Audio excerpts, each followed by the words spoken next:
கொஞ்சம் பார்க்கலாம், கொஞ்சம் பார்க்கலாம். இந்த தோட்டத்துக்கு உள்ளாரே வெளியா? சரி, சைடில் வழி வந்து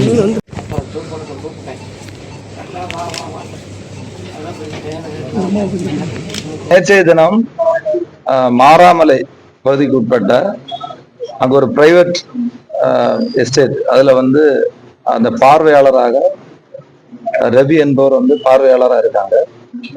அவர் வந்து அந்த பணி செய்து கொண்டிருக்கும் போது காட்டு யானை தாக்கி வந்து அவருக்கு வயிற்று பகுதியில ஒரு பெரிய காயம் இருந்தது.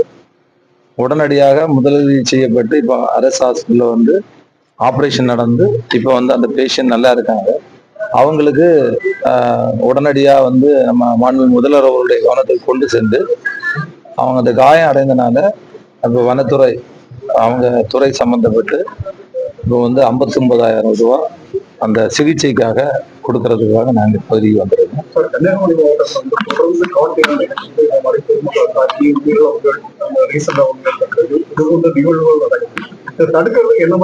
இல்ல, இதுக்கு முன்னாடி வந்து உங்களுக்கு தெரியும், அந்த ராஜேஷ் காணின்னு சொல்லக்கூடியவரும் இறந்து போனாரு இதே மாதிரி காட்டு யானை தாக்கலுக்கு.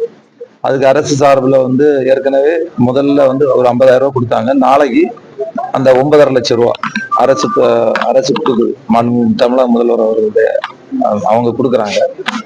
அதுபோக தொடர்ச்சியா வந்து இது மாதிரி விவசாய நிலங்கள் மலைப்பகுதியில எல்லாம் இது மாதிரி நடக்குது. ஆனா அதுக்குதான் உடனடியா இங்க ஒரு இருக்கக்கூடிய டிஎஃப்ஓ டிஸ்ட்ரிக்ட் ஃபாரஸ்ட் ஆபீசர் அந்த துறையினுடைய அதிகாரிகள்லாம் நேரடியா வந்து இப்ப அங்க பாத்தீங்கன்னா அந்த மின் தடுப்பு வேலிகள்லாம் அமைச்சிருக்காங்க. ஆனா இது முழுமையா வந்து உங்களுக்கு எல்லாருக்கும் தெரியும், இதுக்கு சில சட்ட விதிகளுக்கு உட்பட்டு தான் சில விஷயங்கள் செய்ய முடியும்.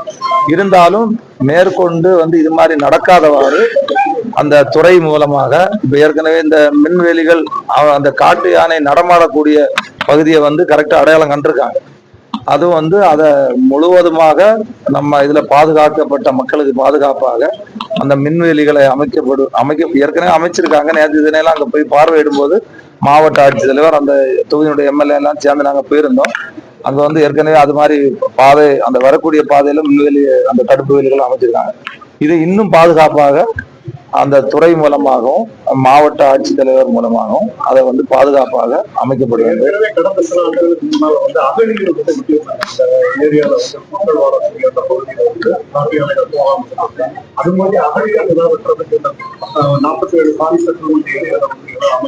இல்ல, அவங்கள்ட்ட அந்த காணி ஏற்கனவே வனப்பகுதியில எல்லாம் அந்த காணி மக்களோட அவங்களோட தான் கனெக்டிவிட்டியில தான் இவங்க எல்லாம் பண்றாங்க. ஏன்னா வந்து திடீர்னு நைட்டு ஒரு இன்சிடென்ட் நடந்தா அவங்க தான் தகவல் கொடுக்குறாங்க. அதனால முழுமையா வந்து அங்க இருக்கக்கூடிய மக்களை பாதுகாக்க வேண்டும். விவசாயம் செய்யக்கூடிய தொழில் இப்ப நிறைய பிரைவேட் எஸ்டேட்டும் இருக்குது. இப்போ இந்த மாராமலை எஸ்டேட்ல எல்லாம் வந்து இவர் கூட வெளி மாவட்டத்தில இருந்து இங்க வந்து நீண்ட காலமா அந்த தோட்டத்தை பாக்குறதுக்கு பார்வையாளராக இருக்கக்கூடியவர். ஆனா இன்சிடென்ட் நடந்தது நம்ம இடத்துல உடனேதான் அரசு கவனத்துக்கு கொண்டு சென்று அதுக்கான ஆனா இதை ஒரு போர்க்கால அடிப்படையில மீண்டும் வந்து இது மாதிரிப்பட்ட இன்சிடென்ட் வந்து நடக்காம தடுக்கணும். அதுக்கு அந்த துறை ரீதியாகவும் தமிழக மாண்பு முதலமைச்சர்களுடைய கவனத்திற்கு ஏற்கனவே நாங்கள் கொண்டு போயிருக்கோம்.